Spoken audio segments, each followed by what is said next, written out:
Yeah, so let's talk about chapter 21, The Pirate.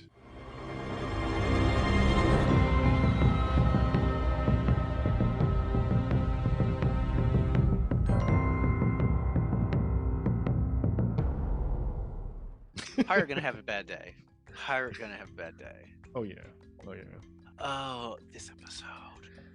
It was so good. Let's just Yeah. can I just get that out there? It was so fucking good. Yes. Like jam packed.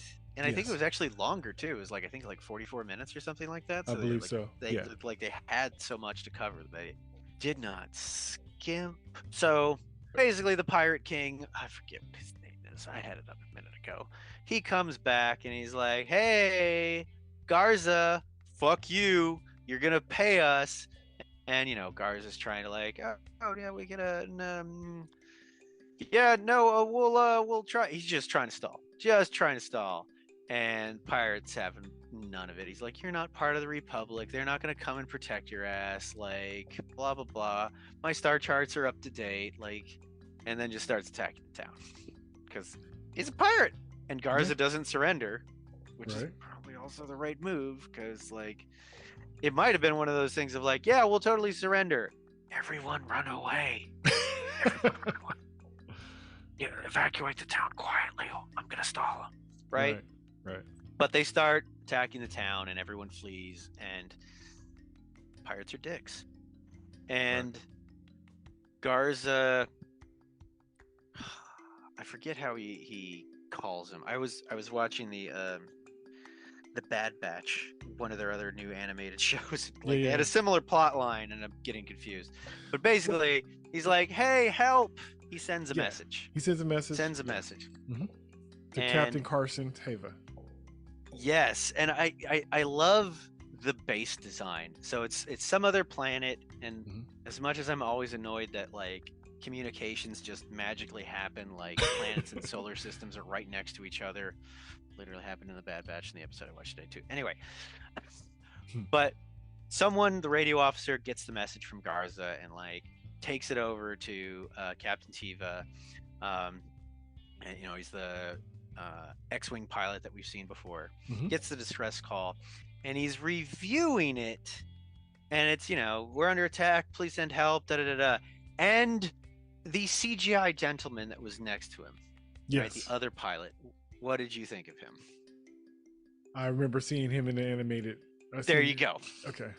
So here's the thing. So one, that species has shown up before in other Star Wars stuff. So I forget what they're called, but like even going back to Jedi Fallen Order, the dead mentor of the lead character is of that same species. He was a Jedi, died in Order 66, blah, blah, blah. But he showed up before. But that guy starts talking, and I'm like, that is Zeb. That is 100% Zeb. And Zeb is also from Rebels, the animated TV show. So Dave Filoni's just having the best time and just bringing all his characters back. So they had the flying squid things. Like there's so much stuff where it's like, yo, the Rebel crew is just going to be reunited in the Ahsoka show. Here's Zeb to whet your palate. There you go. Like... Yeah, and it does make sense.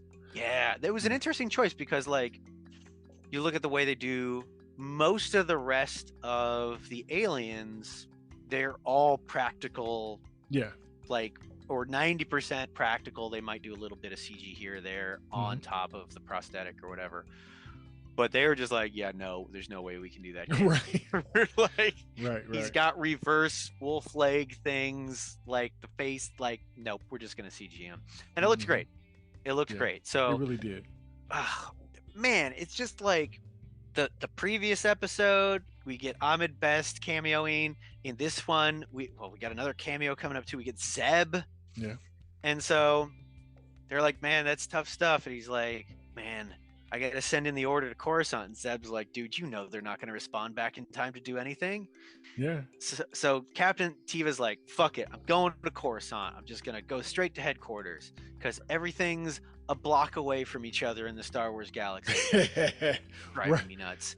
Right. It's like, oh, I'm out on the Outer Rim. I'm just going to hop in my... whatever. Anyway. So he flies back to Coruscant, goes to... I think it's like a logistics office. something like And he that.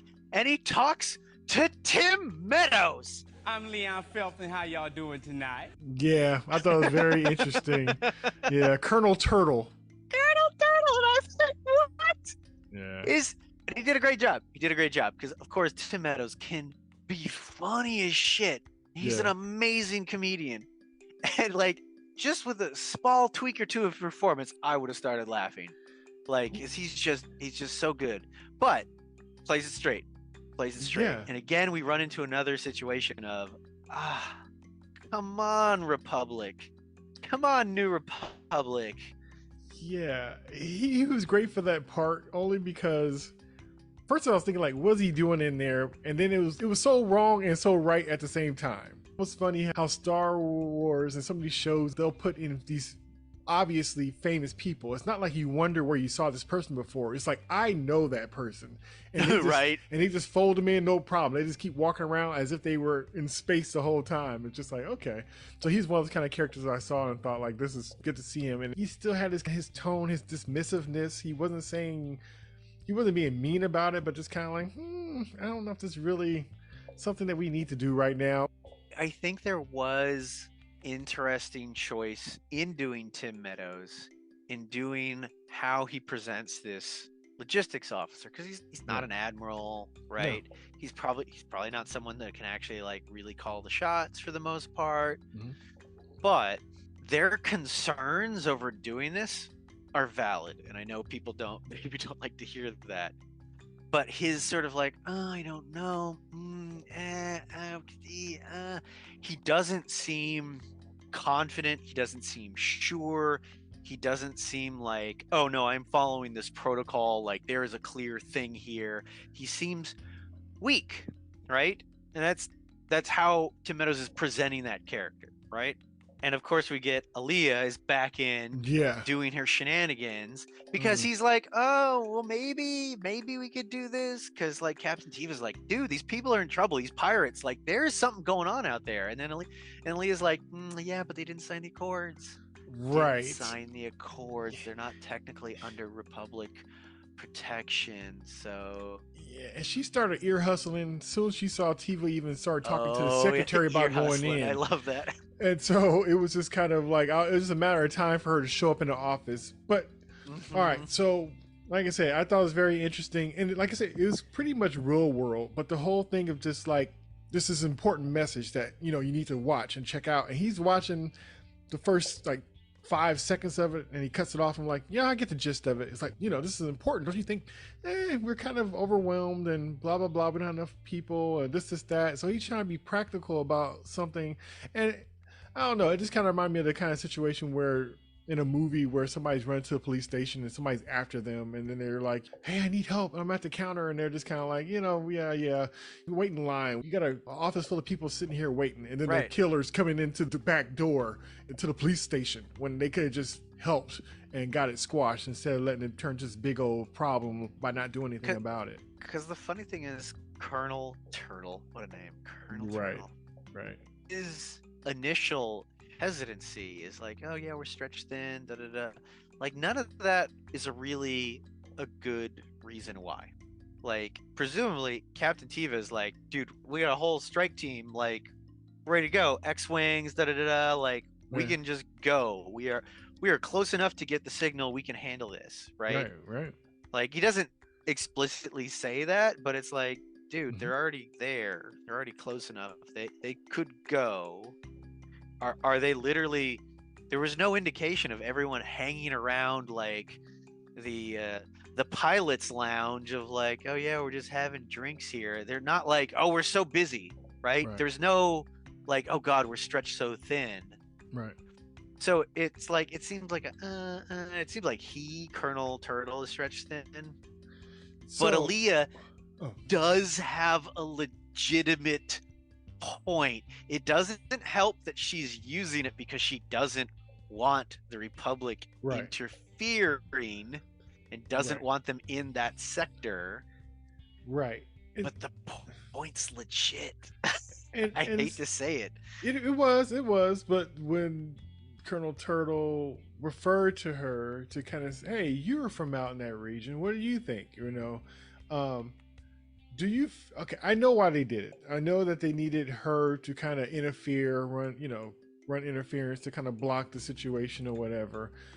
Do you think if she would have said, you know what, hey, I think that, we should do this. I think it's the right thing to do. I know it's not, legally they're not signed up, but it's the humanitarian. It might be the thing that we do this for them and they will sign up to be a part of us if we do this for them. Do you think if she would have went that route, not that she would, but another character that was there instead of her hijacking that situation, do you think that he would have said okay? Or you think he just didn't want to do it and he was just trying to look for somebody to confirm him not going? I think Colonel Turtle was wishy-washy enough that if he did have someone else basically like giving him a reason, giving him cover, giving him rationale, he probably would have followed it. And ironically, like, there's a version of another former Imperial that's not doing sneaky shit. Yeah. Coming into that conversation and going like, it's fucking pirates. Right. Like, those people didn't sign up. It doesn't matter. Those pirates, tomorrow they're going to come somewhere into Republic space. Yeah. We know where they are. They're attacking someone right now. We should absolutely annihilate them because the Empire, the Empire was about law and order. Right. But that meant destroying pirates at every fucking opportunity.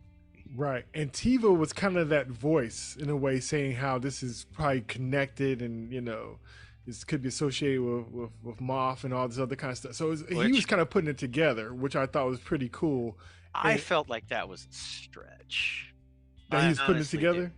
Well, yeah, because like it's a little bit out of order because he hasn't found out that Gideon's gotten out, right?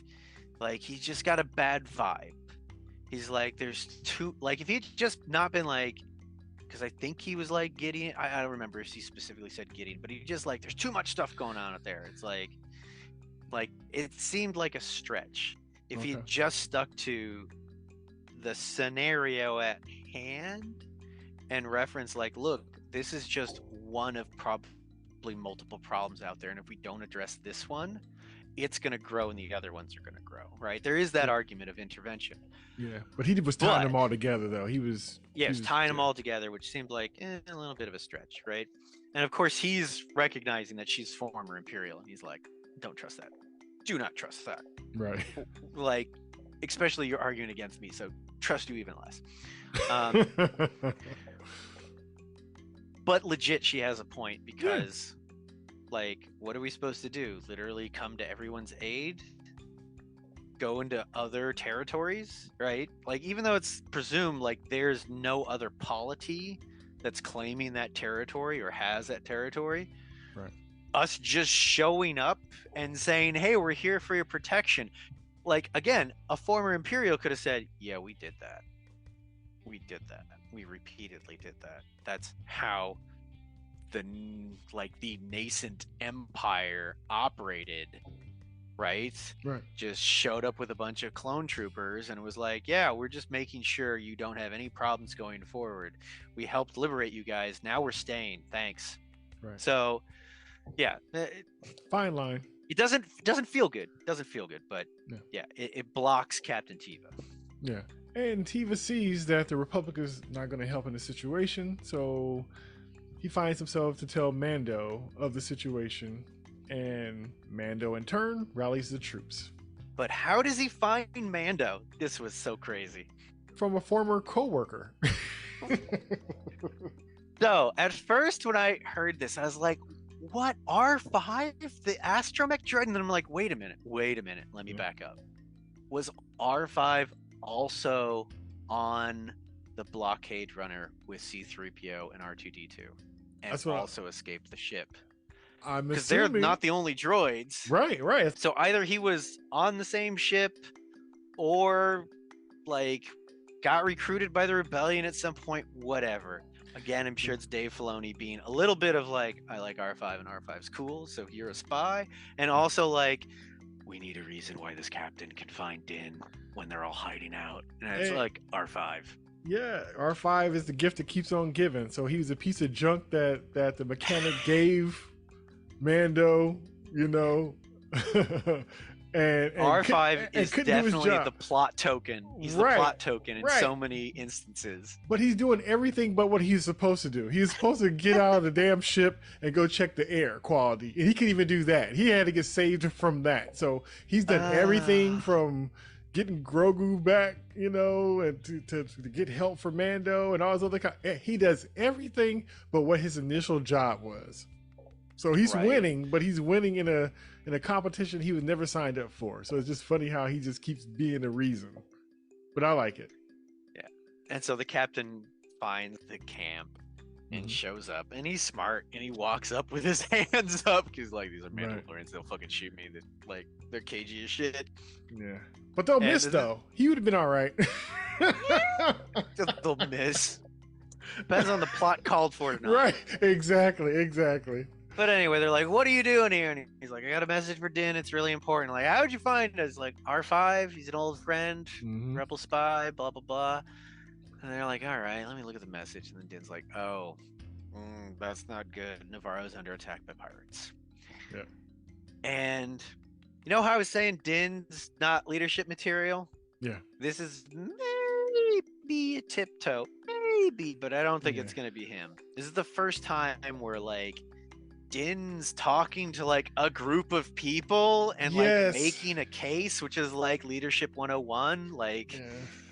Like, he's making an argument to go and protect Navarro. And again, that's where this clan of Mandalorian refugees were hiding out in season 1 and got kicked out of because they helped Mando and Grogu.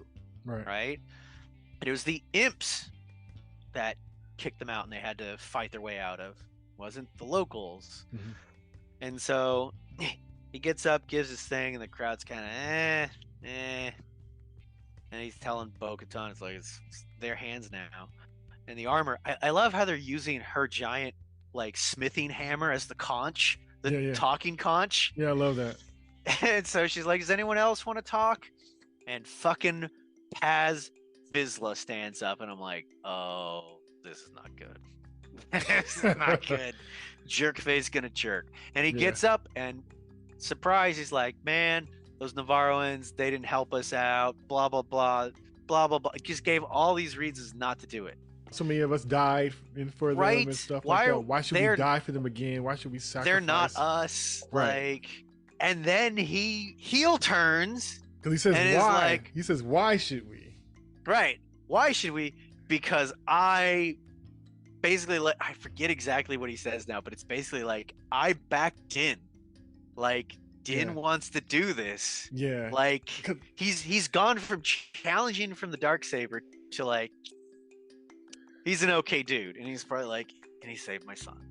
Yeah. My son. So because there was the whole thing of why not. We try to defend him. We try to defend that little one. And because of that, we died. We got ran off, blah, blah, blah. So why should we? Well, we should because we're Mandalorians. Yes. You know, it's almost like that's what we do. That's who we are. And I vouch for this guy. And I'll do it again. You know, right? And we were talking last time we recorded, and it was this whole thing of like, what is going to be? Because like we knew this pirate attack thing was coming, right?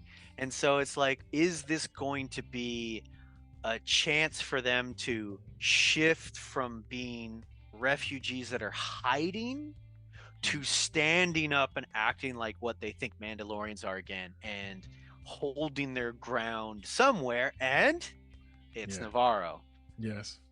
And then it's fucking game on, and we get a fucking battle briefing in flight, and I'm on board.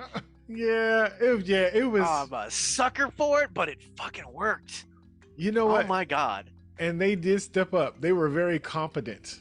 It almost seemed like SEAL Team 6 for a second, because they was just kind of like calling off. So, you know, they got the strategy together and logistics. And where are you? Blah, blah, blah. And they're reading the room. Okay, I think this is an ambush. And they kind of, you know, what was funny to me was like how quickly Navarro went bad. You know what I mean? Like they just, like no kids Those are in the pirates. schools. They got their beer, and now they having their drinks in the classroom now, and it just transformed so quickly. Like it didn't take long, and the place is pretty much burnt to ash. But those pirates are still there having a great old time drinking and hanging out in the buildings. And so I thought that was kind of funny. So they're just kind of playing while the parents are away, and they look up into the sky and they see that ship streak by, and All right. You're like, that's the main character ship. We should attack it. Shiny and chrome. oh, shiny and chrome. Oh man, but it was so good. It was so good. And I love that they intentionally played with the pirates' attention. Yeah. Right? Din goes in with his starfighter and pulls the fighter escort away. Mm-hmm. Great. The pirate ship starts to drift away. That gives time for Bo-Katan to come in with her ship and airdrop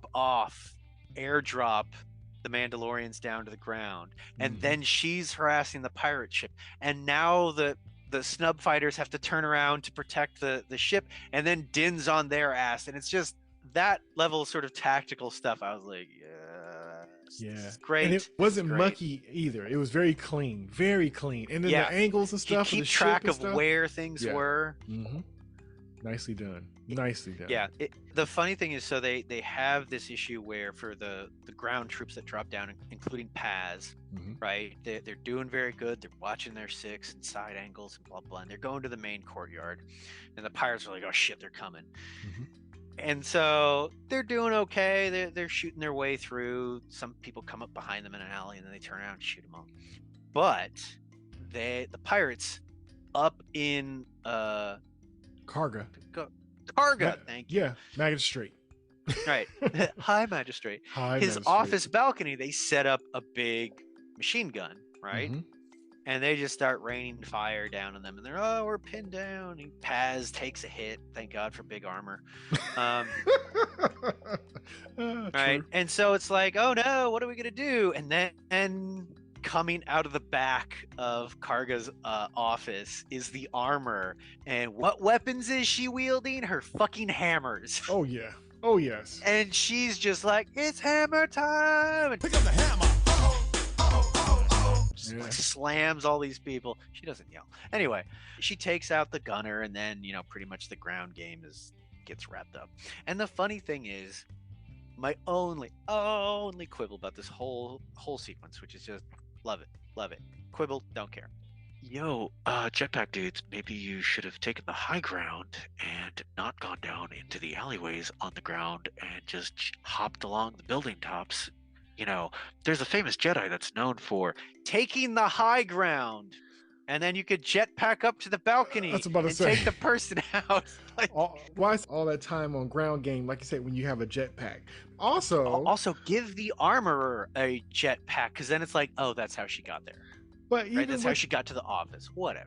but even with the pelting that they took, it's just like, why are you sitting up there going all this back and forth stuff when they wait until the end to start shooting rockets off? I was like, you could have been blowing them up from a distance alone. So I was like, you shouldn't even show that one time after all that went down of you shooting a rocket and blowing stuff up when you should have been doing that from the beginning.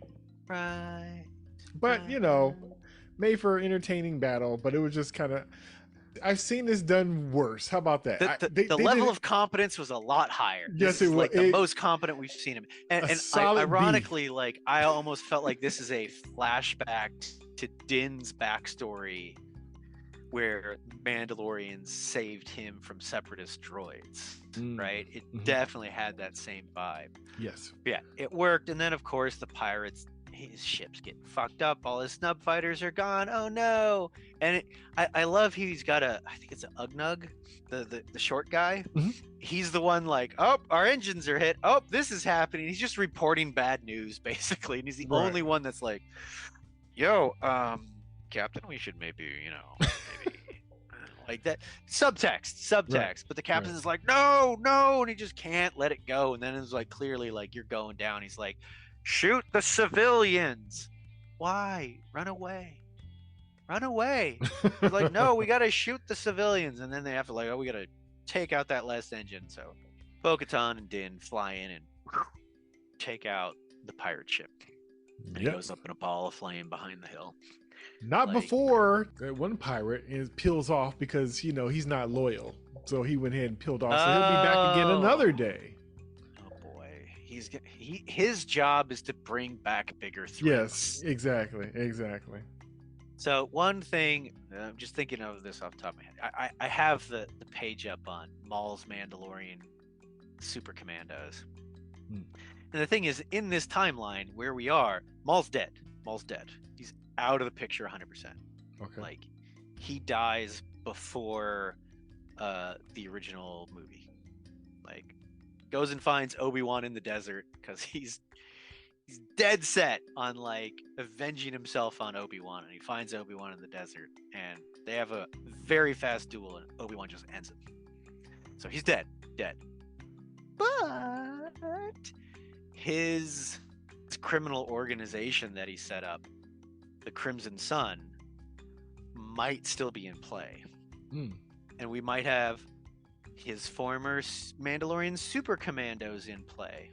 So whoever that little whiny pirate guy that started all these problems flies off to, right, might be tied in with Maul's sort of legacy organization. We'll see. Quite possible. Like I said, they definitely show him, leaving the situation. So I'm sure it's some kind of callback that's going to be coming. So Navarro is now saved. Huzzah! High Magistrate Karga is appreciative, and he extends the offer that he first extended to Din, as far as giving him some property and a space and a home at Navarro. So he extends this proposition, this offering, to all the Mandalorians to make Navarro their new home. Right? Which, good move, smart move. Right. You get your built-in protection. You got like a cop living on your block of your right. neighborhood.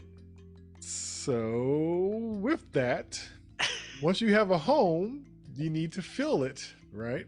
You need to fill it since you and have. Now we get to the next big character moment here. Yes. Jesus, I was not ready for what the armorer did. Bodicott was called into the principal's office. And just like a kid that know that they do a lot, but not for sure why they're being called in this time. You don't know if it's because they were talking in class, sleeping, got caught smoking in the bathroom, but then they come to find out, hey, you're on the honor roll this month. You're like, what? What? Really? And so something similar kind of happens with Bo-Katan. And so what did the armorer say to her? Take your fucking helmet off, girl. and Bo-Katan's like, excuse me? What? I'm not like the Creed. And she's like, did I misspeak? Do you trust my station? I love it. Do you trust my station? Because she's the high priest. And if anyone's going to like call out an exemption from the Creed, right. It's the armor. It was just like, you will respect my authority. Like I said, I always kind of look at her with one eye, kind of like, ugh. When she said that, I was almost kind of wondering, was this some kind of setup or something, or some big reveal of this whole thing? Like, it's so tough because you can't see her goddamn face. But it's just her behavior, just kind of how she moves. I don't feel like that about everybody, but her. So when she said that, I was kind of like reluctant too. I'm like, is she setting her up for something?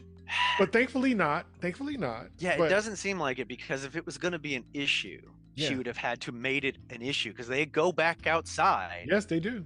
And then the armor doesn't go like, look at this heretic. She's taking her helmet off. She's like, no. Bo-Katan walks in two worlds. Yeah. Like, she does, I don't think she says it explicitly, but she's like, she gets to take her helmet off because she walks in two worlds, because she has more things to do, because she has to now go and call the other tribes of Mandalore. Yep. Go out there and recruit. Yep. And if anyone's gonna do it, it's Bo-Katan. Yeah. So that's a big picture move. Yeah, because now they have presumably a safer space. Mm-hmm. It also sets up, they pull in more Mandalorians. Yes.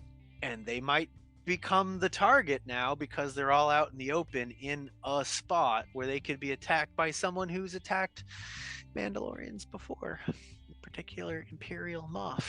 Mm-hmm. And now we get to our last scene. But I was going to say too before that is that do you feel that the armorer was thinking outside the box because of the fact that, well, I guess because she saw the mythosaur? You think that kind of gave her confirmation of we need to probably use her since she having this connection that she's part of the possible prophecy? Maybe we need to go about this a different way. Why do you think that she moved like that, as far as telling her to remove her helmet and that she will also join us? Yeah, because there's two components to it. Because there's the why did she really let her take her helmet off, and then there's the why did she tell Bo-Katan go rally the other clans of Mandalore? And I think for the second part, why rally the clans, why Bo-Katan, and I think it's because she saw the mythosaur. And because she is the head of a clan, like a very, very, very prominent clan, or at least one that was very prominent, right? Okay. She knows a lot of people. She's a Mandalorian princess. Like, she's the Princess Leia of the Mandalorians, right? Right. Just with a dirtier past. But I think it's probably because, like, they went back to Mandalore and it's not poisoned, and they saw the mythosaur, and it's like, maybe this is the time. Yeah. Right? And I think certainly for the armor, as a person of faith and someone that believes in prophecy and things like that, I think it's like that's her move. As to why taking the helmet off, the only thing that I can think of, like, there's kind of two ways. There's one where it's like taking the helmet off makes it easier for Bo-Katan to go and talk to other clans. Yeah. Right? Because most other clans aren't like, yeah, we keep our helmets on all the time, of course. Most of the time, when we're not fighting, we take our helmets off, we talk to people, blah, blah, blah. So there's that practical component, which might be why she allows it, but why she even would consider allowing it, right, was like, this is a need, but the reason that sort of like allows it is because, like, she saw the fucking mythosaur. She says she walks in two worlds. Right. So she walks in the real world that we're all in, but she has seen and touched myth, right? Yeah. She's on a mythical level now because of that, right? Mm-hmm. So that might be what she's referring to. It also might be she literally, like, goes from world to world because she's a daughter of a king, duke, whatever. She's a princess, like, she's worldly.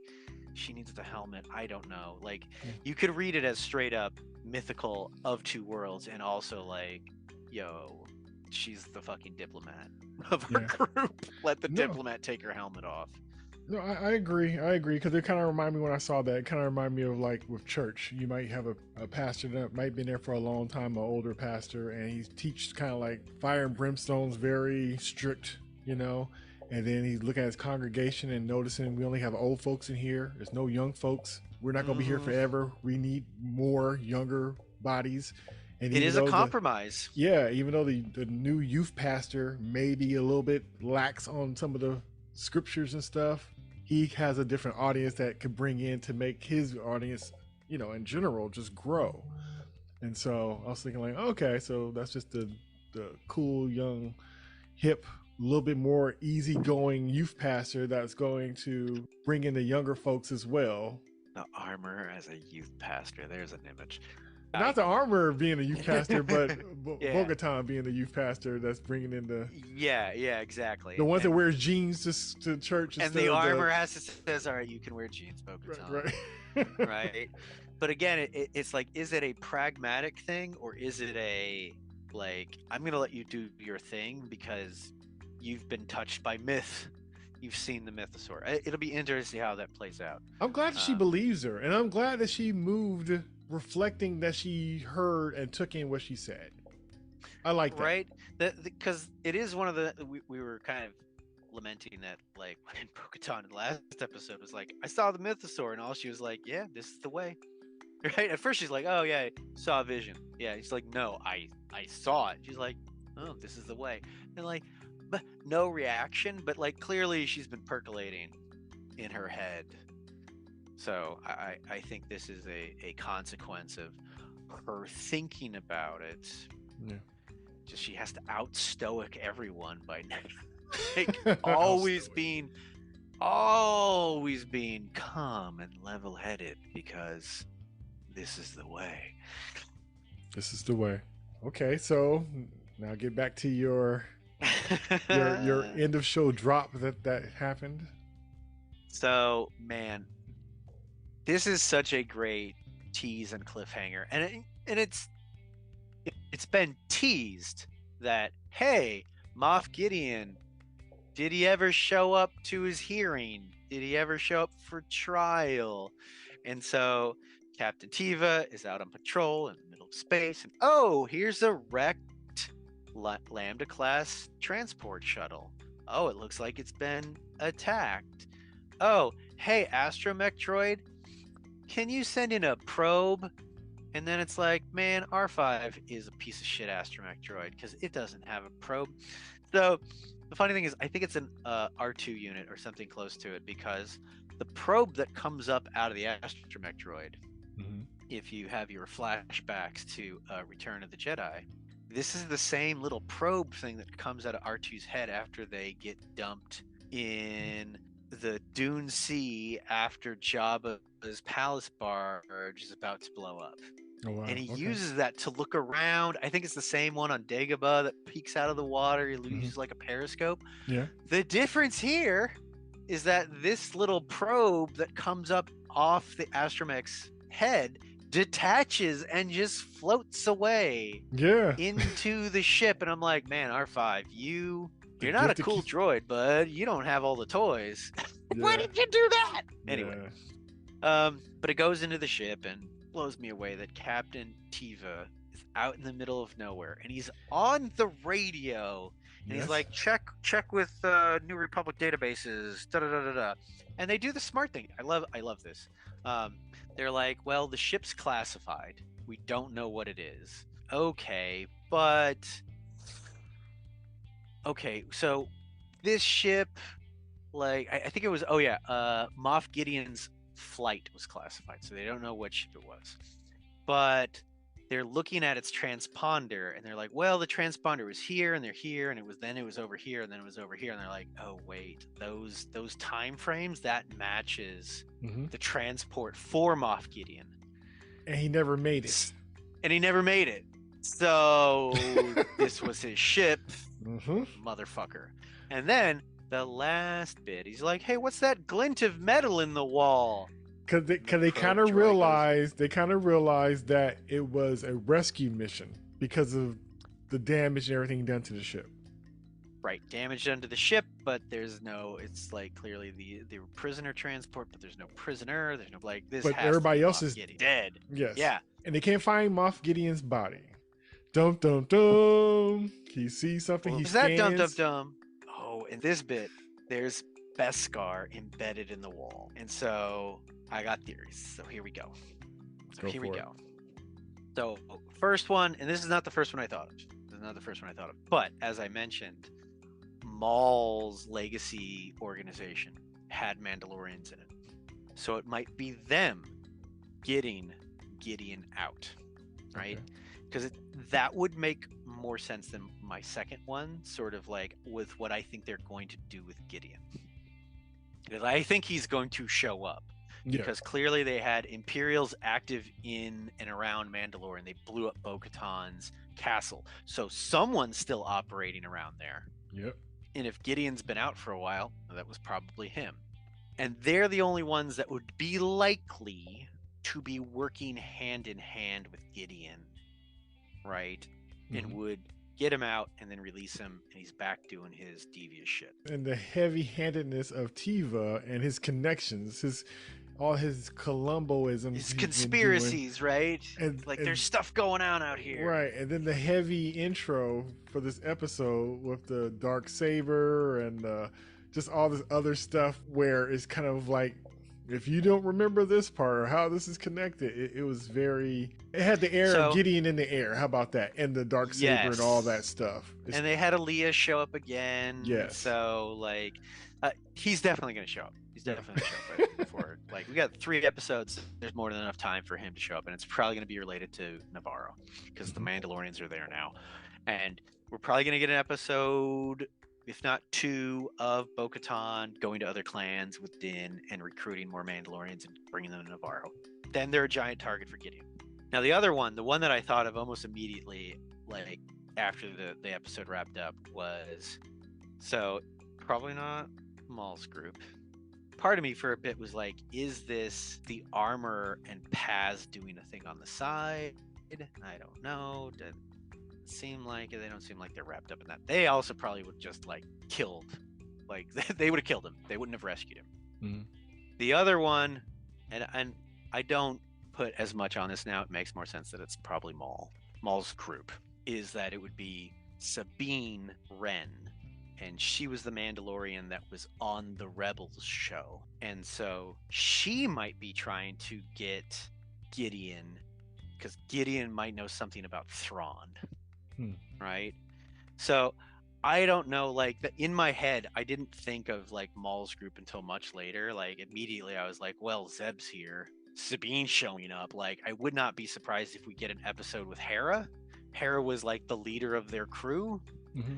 I don't know if they're going to do that. It makes a little bit more sense in my mind that it would be Mandalorians that were associated with Maul, right? But that also doesn't make sense that they would let Gideon go, like, because Mandalorians would hate Gideon because Gideon nuked their planet. So it's maybe it is Sabine. Maybe Gideon's not back on his ship yet. Maybe Gideon's with the other Mandalorians in the cave. I don't think they'd be able to hide that.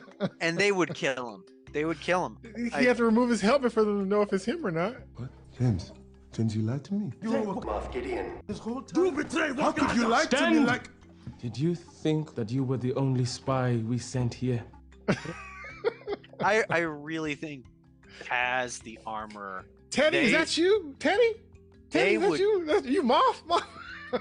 You've been lying to me?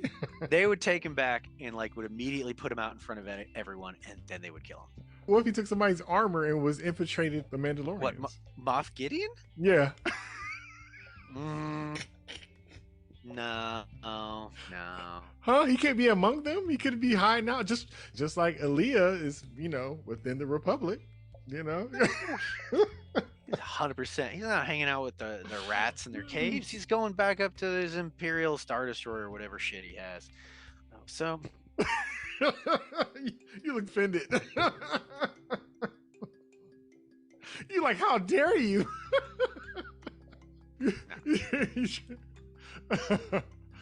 He's got other people to play spy for him. That is not his wheelhouse. Don't revoke my card, dude. Just because I'm just gonna throw out a crazy theory. Just let me have it. Thank you. I think I maybe have flipped back to Sabine now because I can't think of any other Mandalorians that wouldn't just kill him on sight. Even Maul's Mandalorians would probably kill him on sight because he glassed their whole fucking planet. But Sabine might keep him alive for other things, so she might take him on. But also killed all the. This is fucking weird. Because they killed all. Sabine wouldn't be killing people from the New Republic. Like, she would have tried to find a way to do it without killing the jailers on the transport. So it doesn't fit her MO. Right. So maybe it's a new Mandalorian, or I don't know. Well, that's the thing with Filoni. There's so much stuff tied in, as we've seen with this episode, with them pulling characters from different places and bringing new characters in, that we are not limited to the board that we are on. Anything's possible. Like I said, we got the return of Jar Jar. What's the name of that Jedi again? What's his name? Kelleran Beck. Yeah, well, even him, like they pulled him from a game show. basically. So I think that's cool. We have somebody that thinks outside the box like that, and there's so much stuff that could be pulled. But if it is whoever it is or however it's tied together, at least we know it's not coming out of nowhere, and that it's going to be interesting to see exactly the connections and what happened. Yeah, I'm not worried about it making sense. Yeah. Dave Filoni's doing his homework, as it were. True. I.e., making up whatever he wants to. But it always makes sense. But it's just like, all right, a piece of Beskar. All right, look at that, blah blah blah. I don't know. It'll be. Wait, no. Say it. Boba Fett.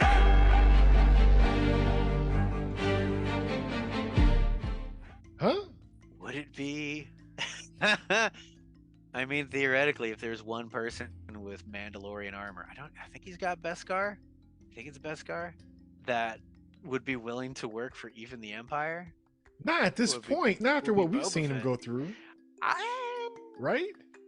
I don't know. That seems like a reach. Like he's Well, playing governor. If he would have been the Boba Fett that we knew before the show, then yes, that'd be a high possibility. But knowing that he couldn't protect the bar,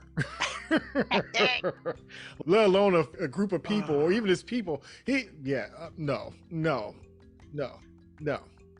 He got cornered while wearing a jetpack. I gives him no credit. I gives him none. It was a stretch. Where can I go? Up, stupid. Yeah. You got a jetpack. It will be interesting to see what they're going to do with the last 3 episodes, because I do think Gideon's going to show up and attack the collected Mandalorians on Navarro. Yeah. But it's sort of like what's going to be 6 and 7 episode wise. And it's, I think 6 is obviously going to be Bo-Katan going and recruiting. It'll be interesting to see if they do keep the focus on her. Like, really, like Din and Grogu are getting a little bit of stuff, but it's pretty much the Bo-Katan show, and I'm honestly not that upset because they're doing stuff with her. Yes.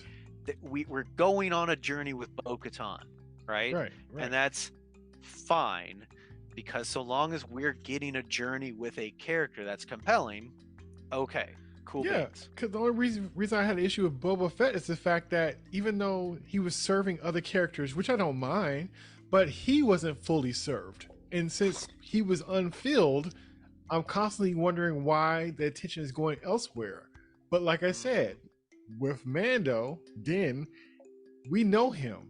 We know his purpose. We know how he moves. We kind of know how he thinks and everything. And so he doesn't need as much attention. We just need him to go through his whatever shtick that he's going through this episode. But we already have him as a set character. We know what that is. So we can play with others without feeling like, well, why am I not learning about the main character? Oh, that's covered. He's not on a quest. He doesn't have a new I Want song, right? Yes. And so, like I said, I really don't mind it because he's fulfilled already in a way for me as far as the character. Like if it's something else I needed to know about him or something that I felt I still needed to know, I would probably be looking at like, why are we spending this time away from him? But like I said, he's integrated nicely. We know what we're dealing with as far as him as a person for the most part, and we could just kind of enjoy the ride and the new faces that come in. I love that it got this far in this short amount of time with 3 episodes to spare versus like with Boba Fett when we were trying to figure out, hey, how are they going to wrap this up in a 30-minute episode? This how are they going to do this, and how are they going to tie up this loose end? How are they going to fight all this, the invasion? How are they going to do this and this and this and that in one episode that's 30 minutes? Poorly. We have poorly. We have 3 episodes to land this ship, and like even if it ended like this and this was the cliffhanger, even that would have been cool. Not saying I wanted that. I want the last 3 episodes, but I'm just saying, as much as they have done in this short amount of time, I appreciate it. And even if they ended here and been like, that's the cliffhanger, like, oh, Moff Gideon is gone, he's not in the ship, and he didn't make it to the trial, that's a cliffhanger, and that could have been fine. You've been fed, you're good to go. But we even get the follow-up to this next week, and we have 3 episodes left to land the ship. It's going to be interesting. Like, so one thing that I was kind of clocking was like, there's been sort of an approach to how they're doing the season-long storytelling from like season 1 and season 2. And season 1 in particular was very episodic, right? Yes. It's like, here's an episode that is a whole story, beginning, middle, and end. Now we go over here, new beginning, middle, and end. Now we go over here, da da da. And like, there's still a season long progression, but it was more sort of like, here's a story, here's a story, here's a story, here's a story. And season 2 was a little bit more like, we're gonna tell still somewhat episodic things, but there's more of like, this is a ongoing sort of continuing story. And now really, like, season 3, it doesn't really feel like, here's an episode story, like, the episodes still have beginning, middle, and end, but it's like, if you just binged watch this, it's all just one story flowing together, right? Yes. Even the way with 2 and 3, right? 2 is the whole Mines of Mandalore, not Mines of Moria, right? But it leads directly into the next episode, right? With what happens right after that, and then we get the Oreo cookie in the center, stuff at Coruscant, and then it bookends again back to that, right? So it's just all one sort of flowing story, as opposed to, here's an episode as its own thing, here's an episode as its own thing, right? So it's an evolution in the way that the story is sort of progressing and unfolding and being presented, right? Yes. Very important. So yeah, nice. If these next 3 episodes are just like even on par for the quality, right? The quality of the action, where I feel like the quota for meaningful character progression, certainly after, like, character moments, right? Meaningful character moments, right? It's one thing if it's like, oh, here he is, like, having a snack. Does it tell me anything about the character? Is the character changing? Is someone changing in relation to them? Like, is there progression in these relationships, in their self-concept, right? Character moments. And I feel like we are getting enough kernels of character moments with the action and the ongoing unfolding story, right? Because I feel like the sort of the stuff with Coruscant and the New Republic is tricky, I think, for some people, because it's not action, right? It's just people talking and intrigue, but it's like, there's stuff happening there, like the whole thing with Dr. Pershing. There's a lot of character stuff happening there, and consequences coming out of it, and Captain Teva going back with Colonel Turtle. Like, there's meaningful character things going on there, where we're seeing other aspects of Captain Teva, right? Aaliyah, oh man, her shady butt. ear hustling. I love that. I really looking forward to see where these next 3 episodes go. I might need to go watch The Liberation of Navarro again. It was really good. It was. I can't tell you how jazzed I was when they're in the ship and they got their little holograms and they're planning this out, and this and this and this. And I'm just like, yes. Yeah. Yes, here we go. Like, it's such a great narrative tool when it's done well, right? As sort of this energetic ramp up, right, to what we're going to do, right? And it can be done, like, it can be the whole movie, because that's like the Dirty Dozen. The Dirty Dozen is planning and practicing and preparing for an assault, right? And we got the very time crunched version of it, but we got all the information that we need. Right? So when they're making these tactical choices that they sort of planned ahead, we understand what's going on and why they're doing the thing, because they already explained it ahead of time. We're going to do this so we can do this, and then we're going to do this so we can do this. And it's like, okay, and then just like dominoes start going. Yeah, it was powerful, especially when they was dropping them off the ship. Bo-Katan was dropping them out. Oh, that was so nice. They drop it off and they hit the jetpack, and they know how to land properly. It was dope. They came down and they're just like, each one in their quadrant. Like I said, I never seen them that sharp before. It was impressive. I'm like, okay, well, they surely know when to pull it together, because I was like, damn, that was clean. Because like we honestly haven't, at least in the live action, there's more stuff in, like, the animated Clone Wars and stuff like that, but we haven't gotten to see Mandalorians work as a team, aside from Din's flashback and the previous time they fought their way out of Navarro with all the Imperials, right? And It's been a while since I've seen the previous Navarro fight, but it didn't give sort of the impression of like they're a tight squad, right? Like they were fucking stuff up, but this, like, you saw them operating in fire team. It was so brilliant. good. I would have loved if they had just had one Mandalorian with a disintegration rifle acting as a sniper. Like, it's ruthless because it's disintegration rifle. Like, Din's already used it season 1, but like having that extra layer of like, yeah, we know they're gonna do some dirty shit. Let's get a sniper up somewhere. Like, just me. Like, I love it. You can always sprinkle in some more. Yeah, I wouldn't have been mad at it. I'm remembering back now. It was, I think, the first time like Din went to Bo-Katan, I think episode 1, and she's like complaining that they left with the stolen fleet or whatever. It was either the stolen fleet or the stolen ship, and I'm wondering if that's Moff Gideon's ship that they commandeered at the end of season 2. That might be the ship. Oh, that might be what she's talking about. Right? It's not necessarily a fleet. Right. But it is a stolen ship. Right. So if we find out in the next episode or 2 where Bo-Katan is like rejoin, it would be the Night Owls most likely. Yeah. On an Imperial cruiser. Okay. Okay. I'm like, you guys should have tried to stole the pirate ship. Right. Interesting. Yeah. If my players in my Star Wars campaign are good at anything, is they never destroy an enemy ship. They capture every goddamn enemy ship. And it's just like, oh, I wish you guys were worse at recruiting new crew members, because now you have 3 goddamn ships and 4 A-wings, and like, okay. That's smart. Okay, I gotta throw some more shenanigans at them. You're making them better strategists. Not getting caught. It's annoying. There's made your own monsters.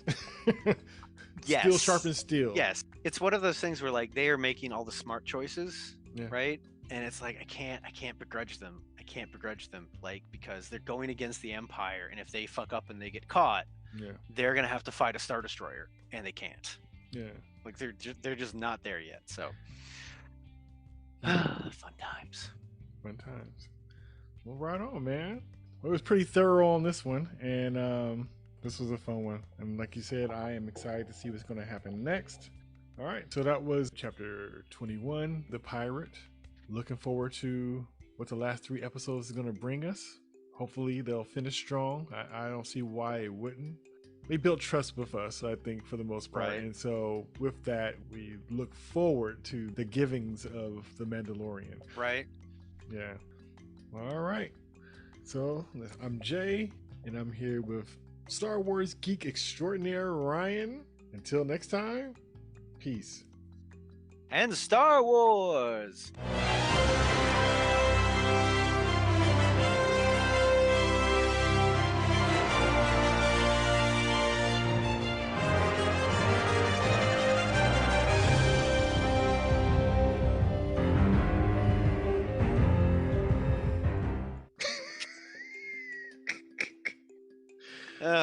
I'll find my dignity someday. Not today. Nope. Probably not tomorrow. That was a good one. You stupid.